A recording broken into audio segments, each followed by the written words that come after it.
오늘 우리는 베드로와 예수님의 대화를 본문으로 정하여서 읽었습니다. 그런데 오늘 본문을 가운데 두고 그 앞에 그리고 그 뒤에 이야기들이 감싸고 있는 것을 볼 수 있는데, 앞에 이야기는 실제로 있었던 이야기고 뒤의 이야기는 예수님의 비유입니다. 오늘 이 시간에는 그 앞에 있었던 이야기부터 시작을 해서 차례차례 더듬어 내려가면서 행진하여 가라는 표어를 가지고 출발하는 우리들에게 주님께서 들려주시는 소중한 충고 한마디를 우리 가슴에 새기고자 합니다. 어느 날 한 사람이 예수님께 왔습니다. 쭉 읽어보면 이 사람은 청년이고 또 부자라고 그랬습니다. 누가복음 18장의 설명을 보충한다면 이 사람은 신분이 높은 관원이기도 합니다. 그래서 흔히 그를 부자, 청년, 관원 이렇게 부르는데, 사람들이 가지고 싶은 모든 것을 다 가진 사람이라고 하겠습니다. 그런데 그 사람이 예수님께 했던 질문을 보면 사람도 아주 좋은 것 같습니다. 천박한 어떤 욕망을 구한 것이 아니라 영생에 관해서 질문했고, 또 그 영생을 얻기 위해서라면 무슨 일이든지 하겠다는 의지까지 가지고 있는 사람이었습니다. 그가 예수님께 드렸던 질문이 19장 16절에 나와 있습니다. 어떤 사람이 주께 와서 이르되 선생님이여 내가 무슨 선한 일을 하여야 영생을 얻으리까? 이렇게 질문하였습니다.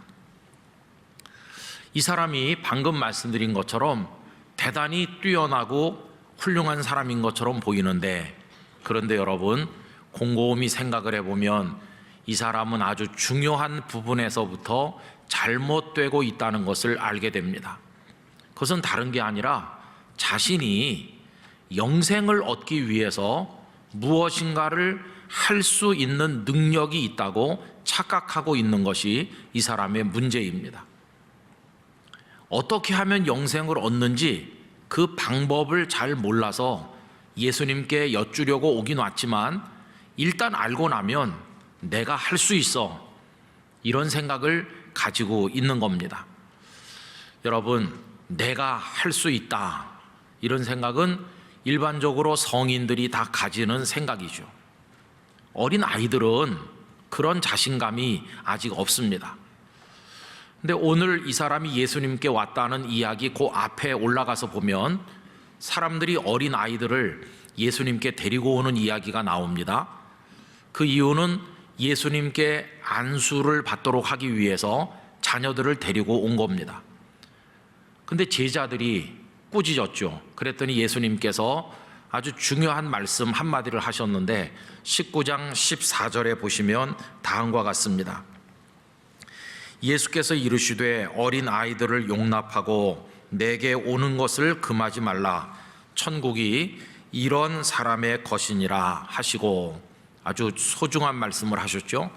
그런데 방금 읽은 그 말씀 속에 온다는 동사가 있습니다. 내게 오는 것을 금하지 말라. 온다는 동사가 있는데 헬라어로 에르코마이라는 동사입니다. 이 동사는 아주 단순합니다.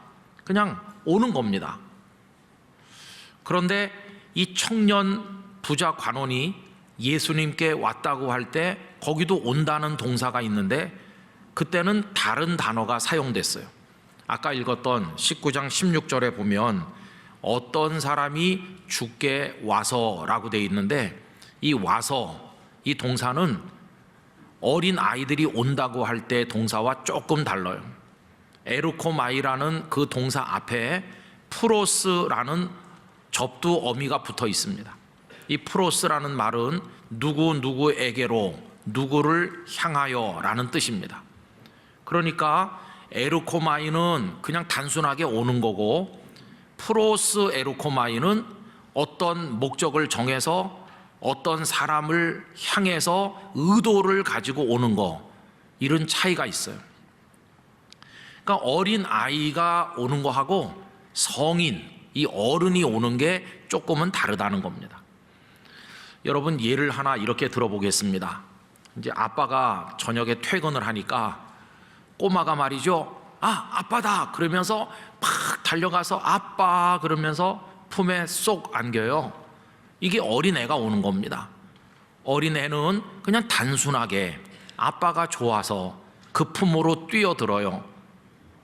그런데 그 아이의 아빠가 퇴근할 때 그 옆집에 사는 사람이 문 앞에서 미리 기다리고 있는 건 좀 다릅니다.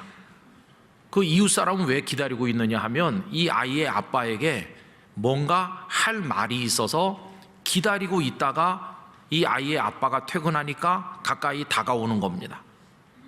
이 사람은 왜 다가옵니까? 의도가 있는 거죠. 할 말이 있어서 다가오는 겁니다.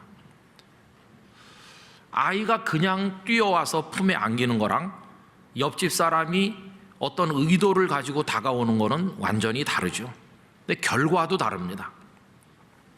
결과가 어떻게 다르냐 하면은 이 꼬마는요, 아빠 품에 안긴 채로 계속 아빠 옆에 있습니다. 저녁을 먹을 때도 아빠 옆에 그냥 아빠랑 같이 있어요. 그런데 이웃 사람은 어떻게 될까요?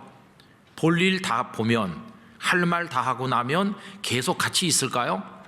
그 사람은 가버리는 거죠. 더 이상 같이 있지 않아요. 오기는 왔는데 더 이상 같이 있지 않다. 이게 확연한 차이점입니다. 그러면 여기 지금 예수님께 찾아온 부자 청년 관원은 어느 쪽일까요?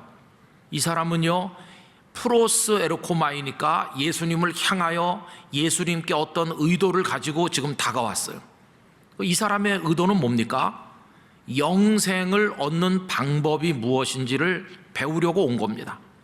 이 사람은 자기가 원하는 대답을 듣고 나면 더 이상 예수님 옆에 있을 사람이 아니고 이제는 갈 사람입니다.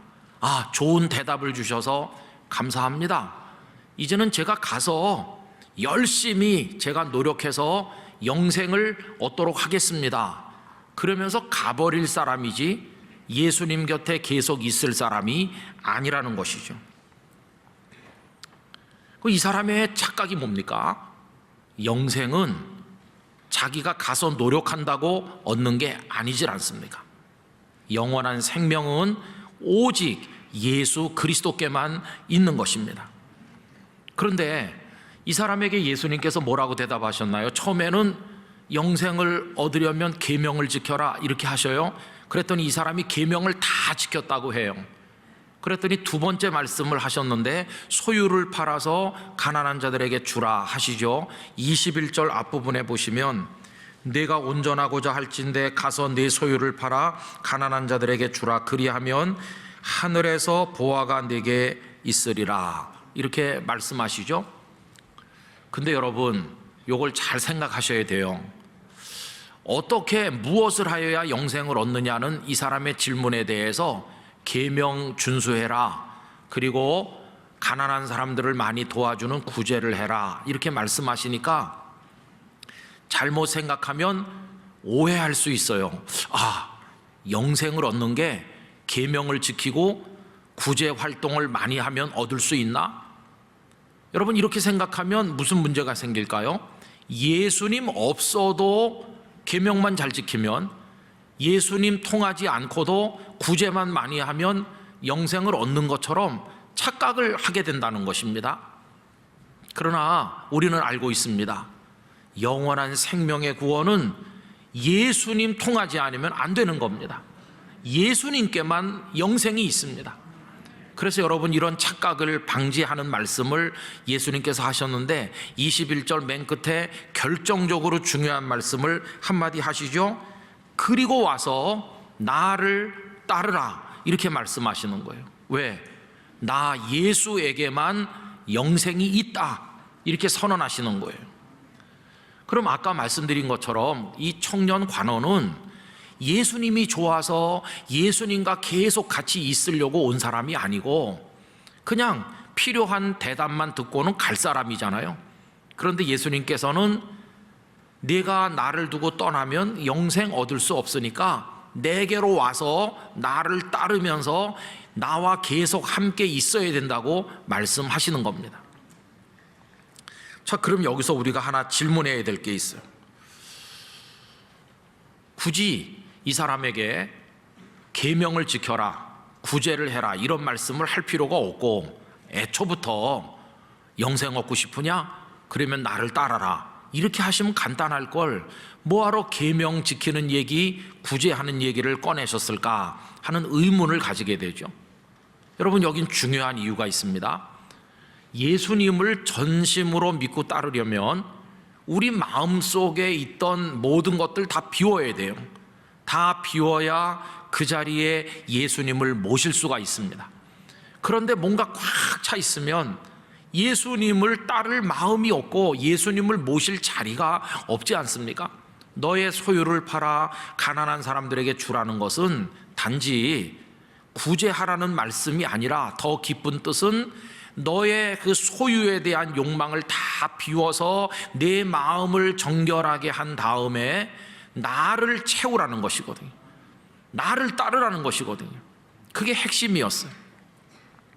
우리 영락교회 성도 여러분, 예수님께만 영원한 생명이 있습니다. 예수님만 따라야 됩니다. 그러기 위해서 우리 마음속에 있는 걸 다 비워야 됩니다. 이 사람의 착각은 예수님은 영생을 얻기 위해서 무엇을 해야 되는지를 알려주는 분으로 생각했는데 그게 착각이었습니다. 예수님께서는 영생 얻는 법을 알려주시는 선생님이 아니라 그분 자신이 영원한 생명이십니다. 그래서 말씀하셨죠. 내가 곧 길이요 진리요 생명이라고 하셨지, 나는 길이 어디 있는지 알고 있으니까 알려주겠다, 진리가 뭔지를 내가 설명해 볼게, 그리고 영생이 뭔지를 내가 잘 알려주겠어, 이런 예수님이 아니세요. 길과 진리와 생명을 설명해 주시는 분이 아니라 예수님 자신이 길이고 진리고 생명이신 것이. 그래서 영원한 생명은 철저히 예수님께 갈 때만 얻을 수 있는 것이. 그러면은 너는 마음을 비우고 내게로 와서 나를 따르라 이렇게 지금 말씀하신 건데 어떻게 됐나요? 이 사람 아직 마음을 비우지를 못하죠. 아직도 소유에 대한 생각이 많기 때문에, 재물이 많은 것 때문에 근심하면서 돌아갔어요. 이 복음서 말씀은 여기까지만 말씀하니까 이 사람이 나중에 와서 예수님의 제자가 됐는지는 우리 모르겠지만 하여튼 여기 기록된 데까지는 그냥 근심하면서 돌아간 것을 볼 수 있어요. 이게 이제 그 앞에 있었던 이야기입니다. 자, 그러면 이제 오늘 본문으로 와서 우리 초점을 그 청년 관원에게서 베드로라는 제자에게로 이제 옮겨 보도록 합시다. 예수님께서 그 사람과 대화를 나눌 때 베드로는 옆에 서서 제3자의 입장으로 그 대화를 경청하고 있었습니다. 그럼 질문을 해봐야 되는 거죠. 옆에 서서 그 대화를 들었던 베드로는 예수님께서 그 사람에게 말씀하시려는 핵심 요지를 이해했을까? 이해하지 못했을까? 이런 생각을 해보는 거죠. 여러분, 베드로가 예수님께서 그 청년 관원에게 하시는 말씀의 핵심을 이해했을까요? 이해하지 못했을까요? 베드로는 알아들은 것 같으면서도 핵심은 이해하지 못하였어요. 예수님께서 그에게 하신 말씀의 핵심이 뭡니까? 영생을 얻으려면 나를 따르라, 이게 핵심 아니에요? 그러면 베드로가 어떤 반응을 보여야 될까요? 감사하는 반응을 보여야 돼요. 아, 그렇군요, 주님. 주님을 따르는데 영생이 있는데 우리같이 부족한 사람들을 제자로 부르셔서 주님을 따르는 은총을 주셨으니 너무너무 감사합니다. 주님 감사해요. 이게 베드로가 보여야 될 반응이지 않겠어요? 깨달았다면 말입니다. 그런데 베드로는 엉뚱한 얘기하는 거예요. 주님을 따르게 된 데 대한 감격은 없고 초점이 어디가 있냐 하면은 아까 그 사람은 재물을 버리지 못해서 따르지 못하는데 우리는 예수님 따르려고 배도 버리고 그물도 버렸으니 우리가 얼마나 훌륭하냐, 여기다가 초점을 맞추고 있는 거예요. 그래서 감사하기보다는 자기를 자랑하고 있어요. 자기를 과시하고 싶어 해요. 그 이야기가 오늘 본문 27절이죠. 우리 함께 읽어보도록 하겠습니다. 이에 베드로가 대답하여 이르되 보소서, 우리가 모든 것을 버리고 주를 따라 싸운데 그런즉 우리가 무엇을 얻으리까? 이게 이런 얘기입니다. 아이고 주님, 저 사람 참 아쉽네요. 주님 말씀대로 다 비우고 가난한 사람 주고 와서 따르면 좋을 텐데 그게 뭐 그렇게 미련이 남아서 저 사람 저렇게 그냥 갈까요? 그러면서 우리는요, 주님 따른다고 배도 그물도 다 버린 거 아시죠, 주님? 그럼 우린 다 버렸는데 우리한테 뭘 주실래요? 이렇게 지금 보상을 기대하는 말을 하고 있는 거예요. 자신들이 버렸다는 걸 지금 자랑하고 있는 거죠. 꼭 뭐와 같으냐 하면 아빠 구두 닦았는데 뭘 줄 거야? 그런 애와 똑같아요. 그랬더니 그 응석 바지를 달래기 위해서 아빠가 뭔가 약속하는 것처럼 예수님도 이 철부지 같은 제자들을 달래기 위해서 말씀하셨어요. 그게 28절과 29절입니다. 예수께서 이르시되 내가 진실로 너희에게 이르노니 세상이 새롭게 되어 인자가 자기 영광의 보좌에 앉을 때에 나를 따르는 너희도 12보좌에 앉아 이스라엘 12지파를 심판하리라. 또 내 이름을 위하여 집이나 형제나 자매나 부모나 자식이나 전토를 벌인 자마다 여러 배를 받고 또 영생을 상속하리라. 예수님, 우리 다 버렸는데 뭘 주실 거예요? 그러니까 예수님께서 응석바지 달래듯 말씀하셨어요. 예수님께서 이 말씀하실 때 상상이 되잖아요. 베드로와 제자들이 얼굴에 웃음이 가득해가지고 와 이렇게 어깨를 으쓱하면서 자기들을 자랑하는 모습이 상상되지 않으세요? 그들의 얼굴을 바라보시는 예수님의 얼굴에 근심이 가득한 거죠. 아이고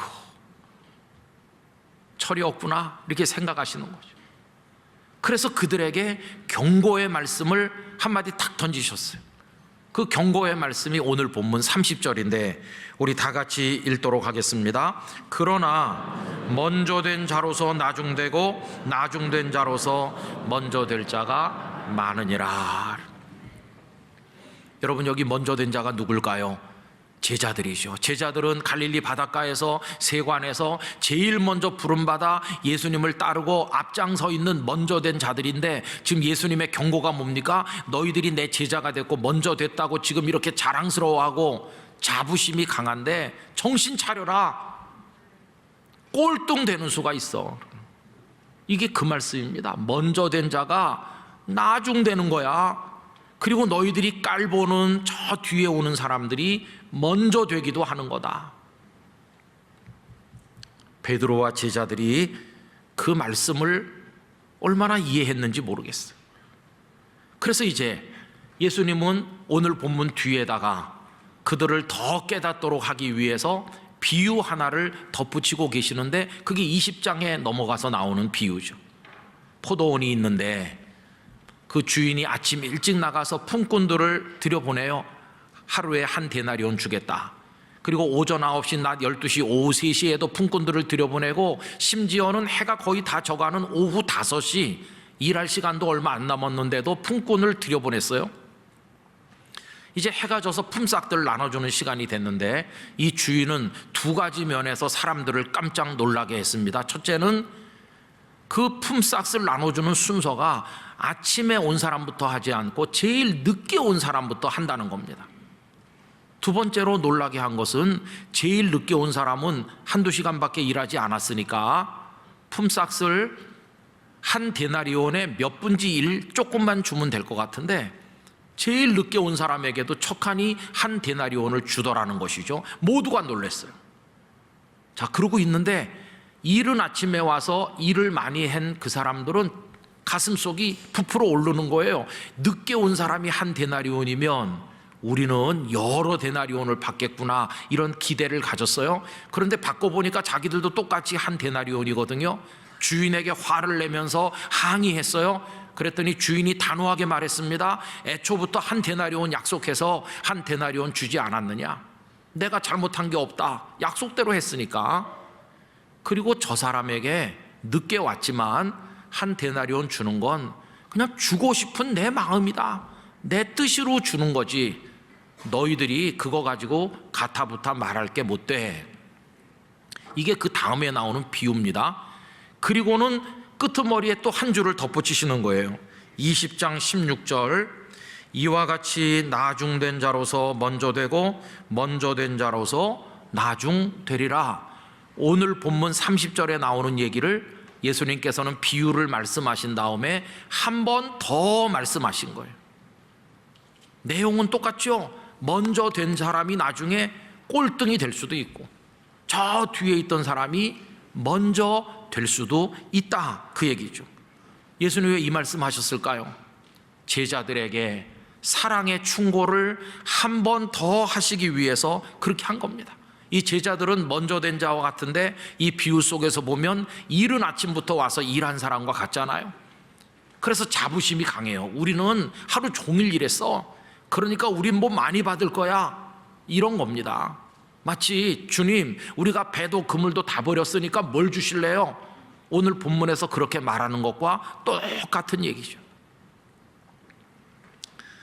여러분, 이런 경고가 왜 필요할까요? 제자들의 마음이 교만해져 있잖아요. 제자들이 자기들이 뭐 대단한 희생이나 하고 따른 것처럼 지금 상급과 보상을 기대하는 마음으로 이 가슴에 바람이 잔뜩 들어있는 거죠. 지금 베드로는 예수님 옆에 바싹 붙어 있습니다.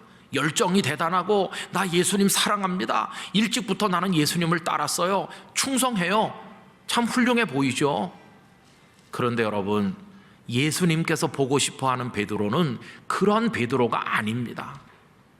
예수님이 보고 싶어 하셨던 베드로는 이런 베드로입니다. 주님, 저는 죄인인데 어떻게 저 같은 사람이 제자가 되는 영광을 얻었을까요?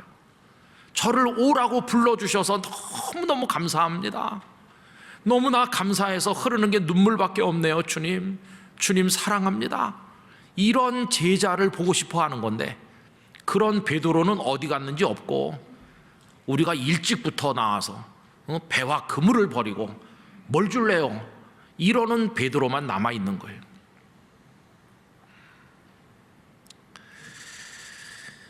성도 여러분, 이제는 우리 얘기를 해볼 차례예요. 그 다음에 우리 얘기는 없지만 이제 우리 복음을 펴야 되는 우리 복음. 여쭤보겠습니다. 우리 성도님들은 스스로를 내가 그래도 영락교회에서 수십 년 됐지, 내가 그래도 먼저 된 자야, 얼마나 내가 열심히 한다고 이렇게 생각하시나요? 아니면 나 같은 사람이 어떻게 예수님을 믿게 됐나, 이렇게 생각하시나요?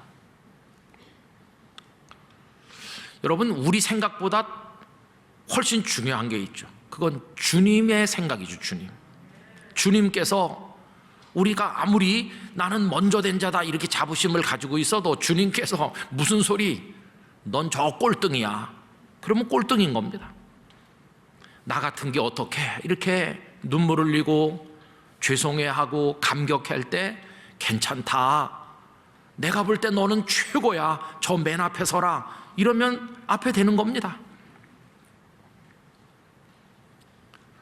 먼저 된 자의 교만으로 사는지 나중된 자의 감사와 감격의 눈물로 사는지, 그게 이제 우리를 들여다봐야 될 중요한 문제입니다.